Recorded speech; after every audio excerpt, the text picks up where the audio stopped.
Mas d'Asile est mondialement connu pour sa grotte. C'est la seule grotte en Europe qui est traversée à la fois par une route et par une rivière. C'est aussi une grotte qui a un intérêt préhistorique et qui a donné son nom à une période qui est la période asilienne. J'y vois l'accumulation de siècles de spiritualité depuis les hommes préhistoriques qui avaient leur culte, leur recherche du divin. Et puis c'est le passage aussi vers autre chose. Et on va vers les autres, on va vers l'espérance. Donc j'y vois beaucoup de choses dans cette grotte. L'adhésion vers le milieu du XVIe siècle au protestantisme s'est faite d'une façon collective ici. Et il se trouve que le Mas d'Asile, comme cité rebelle, a été assiégé par les troupes de Louis XIII à l'automne 1625 et pendant un mois a résisté à 1 contre 10 à ce siège. Toutes les collines environnantes étaient peuplées de soldats des troupes royales. Et finalement, ces troupes ont dû lever le siège à cause de la résistance acharnée du Mas d'Asile. On dit que les femmes du Mas d'Asile ont joué un rôle particulier. Elles allaient pendant la nuit réparer les brèches faites la journée par les canonnades. Malgré cette résistance héroïque, Richelieu a fait détruire tous les remparts qui entouraient le cœur du village. Alors ici, vous êtes à la chapelle du Mas d'Asile, la chapelle protestante, celle de la paroisse de l'UNEPREF, Union nationale des églises protestantes réformées évangéliques. Notre paroisse s'est enrichie récemment du passage des pèlerins de Saint-Jacques de Compostelle. Donc là, on s'est mis d'accord avec l'église catholique pour qu'au Mas d'Asile, compte tenu de l'histoire de ce village, ce soit plutôt la communauté protestante qui accueille les pèlerins.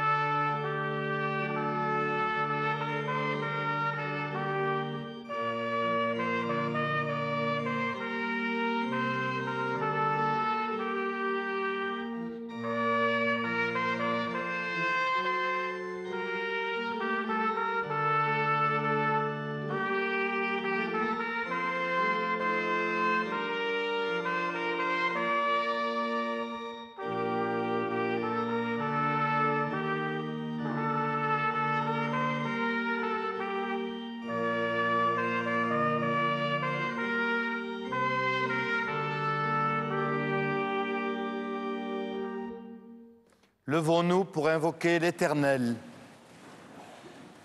Le Christ Jésus est ressuscité. Alléluia. Béni soit-il dans la communion du Père et du Saint-Esprit, Dieu unique pour les siècles des siècles. Amen. Chers frères et sœurs du Mas d'Asile, Gabre, camarades et Rieubache, et des paroisses voisines et amis, chers collègues pasteur Blisson, chers amis de la paroisse catholique, avec votre curé, le père René Rouex, chers pèlerins, amis de notre halte Jacquère, chers amis qui êtes venus de près ou de loin, et vous tous, chers téléspectateurs de la francophonie, qui priez avec nous ce matin par l'intermédiaire de la télévision, que la grâce et la paix vous soient données à tous et à chacun, au nom de Jésus-Christ. Amen. Seigneur, je te loue en ce beau jour de printemps. La nature recommence à se parer de feuillage. Les fleurs se mettent à égayer nos jardins et nos prairies. Les oiseaux entonnent leurs chants d'amour et de louange. Dans nos montagnes, les animaux redressent la tête. Merci Seigneur pour le rythme des saisons et pour cette nature que tu as créée, si belle, si originale et si pleine de vie. Et merci pour ceux qui la protègent. Merci Seigneur parce que tu as choisi cette période de printemps pour ressusciter. Je te loue car tu as vaincu le mal et la mort. Pour toi, il n'y a pas de fatalité, ni d'impasse, ni de désespoir. tu nous redonnes l'espérance. Désormais, nous savons que nous ressusciterons, nous aussi qui croyons en toi et qui désirons marcher dans ta lumière. Louange à toi qui es le Père, le Fils et le Saint-Esprit, Dieu unique pour les siècles des siècles. Amen. Et à présent, nous chanterons le psaume 47.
Selon une vieille tradition provençale, du blé est semé en période de l'Avent.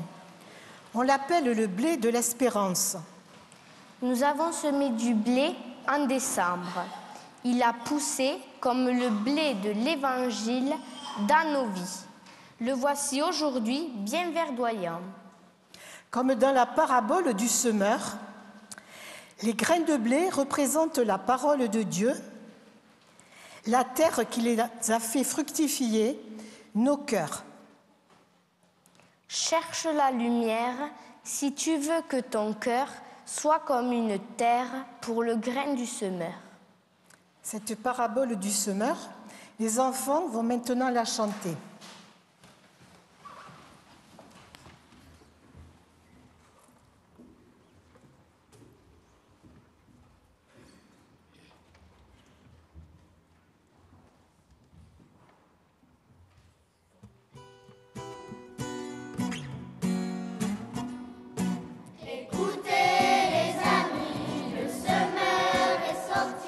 Mais le grain sous ses pages, jamais ne germera.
La semence, c'est la parole.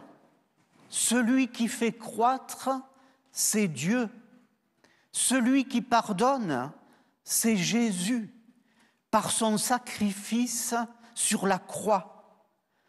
Frères et sœurs qui croyez en Jésus-Christ, recevez en son nom le pardon de tous vos péchés et la vie éternelle bienheureuse. Amen. Et nous lisons au psaume 46. Dieu est pour nous un refuge et un appui, un secours qui ne manque jamais dans la détresse. C'est pourquoi nous sommes sans crainte quand la terre est bouleversée et que les montagnes chancellent au cœur des mers, quand les flots de la mer mugissent, écument, se soulèvent jusqu'à faire trembler les montagnes. L'Éternel des armées est avec nous. Le Dieu de Jacob est pour nous une haute retraite. Arrêtez et sachez que je suis Dieu. Je domine sur les nations. Je domine sur la terre. L'Éternel des armées est avec nous. Le Dieu de Jacob est pour nous une haute retraite. Prions le Seigneur. Seigneur, tu nous fais la grâce ce matin encore de pouvoir méditer sur le mystère de ta résurrection. Nous t'en prions, envoie sur nous le Saint-Esprit pour que l'Évangile touche nos cœurs et nous remplisse d'espérance. Nous lirons, frères et sœurs, dans l'Évangile selon saint Jean, chapitre 20, versets 19 à 23. Le soir de ce jour-là, qui était le premier de la semaine, les portes du lieu où se trouvaient les disciples étant fermées à cause de la crainte qu'ils avaient des Juifs, Jésus vint, se présenta au milieu d'eux et leur dit « La paix soit avec vous ». Et quand il eut dit cela, il leur montra ses mains et son côté. Les disciples furent dans la joie en voyant le Seigneur. Et Jésus leur dit de nouveau « La paix soit avec vous.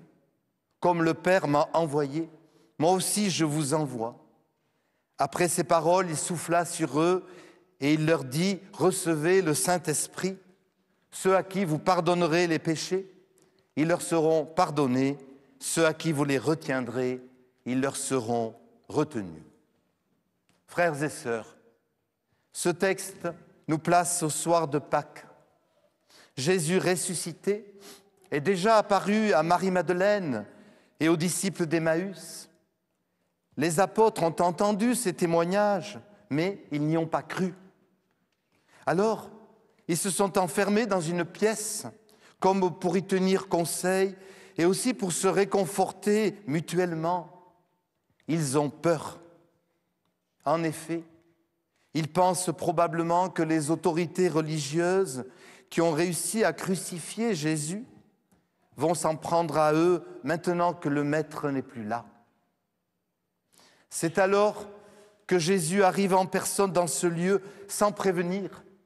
Toute porte étant fermée, dit le texte. Mais quoi, Jésus serait-il devenu un fantôme? Calvin réfute cette idée. Il n'aime pas trop les fantômes, sans pour autant nier le miracle de l'apparition, bien sûr. De fait, Jésus montre à ses disciples les cicatrices de la crucifixion encore fraîches sur son corps glorifié. Son corps est donc là bien réel. Merveilleuse révélation qu'il nous fait ici. Il a triomphé de la torture et de la mort, mais il n'en efface pas le souvenir. Il le transcende. Il en est de même, frères et sœurs, de toutes les souffrances dans notre monde d'aujourd'hui. Jésus ne veut pas qu'on les cache. Il ne saurait les ignorer. Sa croix, au contraire, leur donne un sens. Il veut accompagner de sa lumière pascale tous ceux qui souffrent, qui passent par l'épreuve. Et nous, ses disciples, témoins de sa résurrection, nous sommes invités à nous engager au nom de son amour en faveur de la justice et du respect de tous. Encore aujourd'hui, hélas, dans certaines régions du monde, on torture, on emprisonne des innocents, on exploite des pauvres, on maltraite des réfugiés. Alors, en réponse à cela, la vocation de l'Église est de dénoncer l'injustice et de revendiquer des droits pour tous, en même temps qu'elle prêche le salut en Christ. Les disciples s'étaient barricadés dans une pièce à cause des autorités. Encore aujourd'hui, frères et sœurs, il y a tant d'enfermements, de murs et de peurs. Mais la puissance de la résurrection, justement, c'est de nous dire que Jésus peut intervenir dans nos vies pour ouvrir les portes, pour rétablir la paix, pour apporter toujours sa lumière. Même quand les issues sont bien fermées, même quand les cœurs se sont endurcis, même quand tout espoir semble perdu, Jésus peut changer la situation. Et ce fut le cas dans notre village du Mas d'Asile en 1625, lors du siège organisé sous Louis XIII contre la communauté protestante.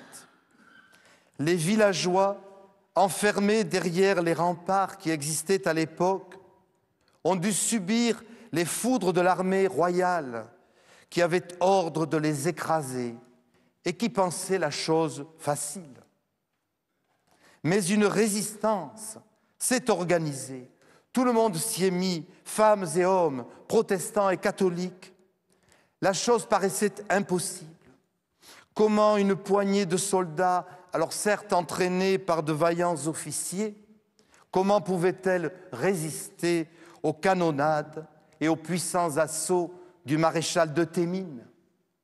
Pourtant, nouveau David contre Goliath, notre village a tenu bon, au point que contre toute attente, le siège a été levé et la puissante légion est repartie bredouille. Alors, rétrospectivement, nous pouvons voir dans cette histoire de notre communauté et de notre village une protection divine, miraculeuse. Pourquoi? Parce que la foi et la prière accompagnaient cette résistance. Les cultes n'ont pas cessé pendant la durée du siège. Jésus ressuscité était honoré. C'était la foi qui déplace les montagnes. C'était Jésus, vainqueur de la mort, qui s'est manifesté une fois de plus avec puissance. Ce matin, nous entendons ces enfants, descendants de ces familles qui ont résisté. Presque 400 ans plus tard, ils chantent dans ce temple la force de la même parole invincible et verdoyante comme le blé de l'espérance. Et en les voyant, nous sommes émus, confondus par la fidélité du Seigneur qui protège ses disciples. Fidélité qui est pour vous tous ce matin. Non, chers frères et sœurs, la résurrection de Jésus n'est pas une histoire du passé. Aujourd'hui, Jésus vit et agit encore. Alors, chers amis, qui que vous soyez, où que vous soyez, même si les portes faites par les hommes vous sont fermées, je voudrais vous encourager du haut de cette chaire et grâce aux ondes de la télévision et vous dire que Jésus veut entrer dans vos cœurs et vos maisons pour y apporter la paix du jour de Pâques. Il a soufflé l'Esprit Saint sur ses disciples, esprit de liberté et d'intelligence, esprit de pardon, esprit de feu et d'amour, Laissons-nous maintenant envahir par le souffle du Christ. Faisons-lui confiance et nous avancerons vers la victoire. Amen.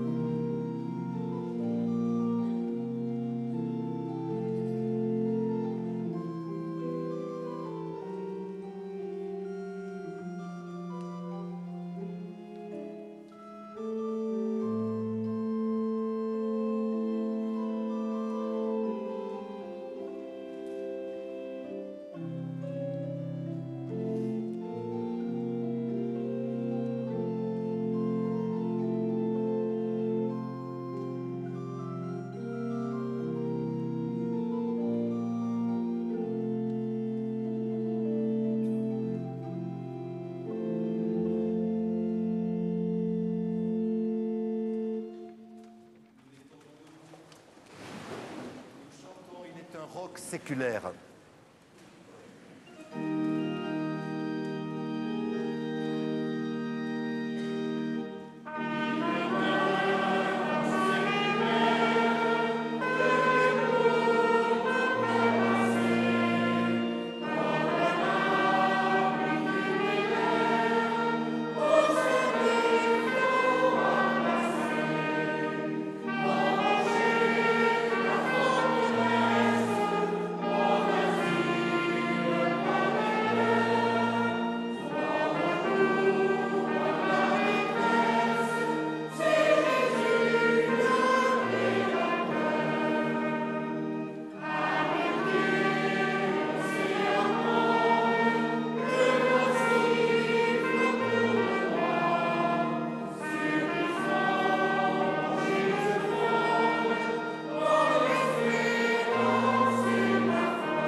Seigneur, tu es venu apporter la paix dans le monde.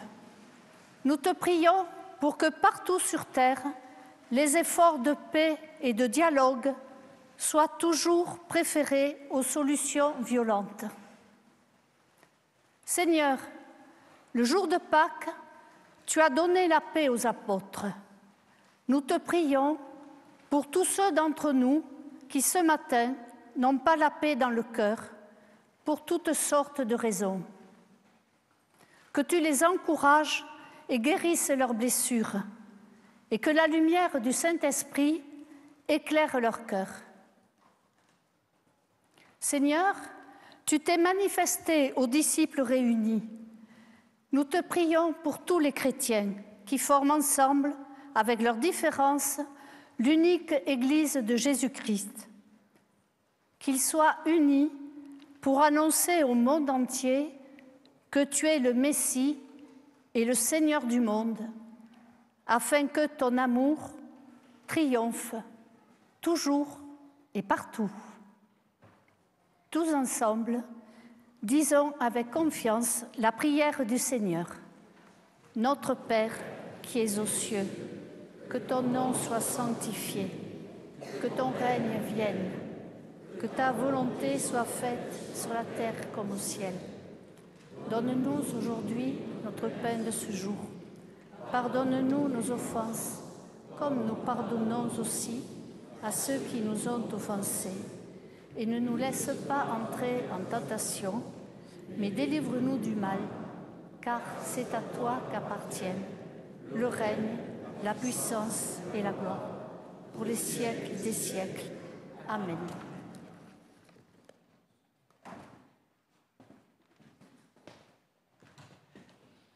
Et j'invite l'Assemblée à se lever pour recevoir l'exhortation et la bénédiction. Si donc vous êtes ressuscités avec le Christ, recherchez les choses d'en haut, où Christ est assis à la droite de Dieu. Soumettez-vous les uns aux autres. Par-dessus tout, revêtez-vous de l'amour, qui est le lien de la perfection. Et que le Seigneur vous bénisse et vous garde. Que Jésus soit votre bon berger. Que la bénédiction de Dieu, le Père, le Fils et le Saint-Esprit soient et demeurent toujours avec vous, vos familles et vos amis. Amen. Alléluia. Alléluia. Et maintenant, de tout notre cœur, nous chanterons « À toi la gloire ».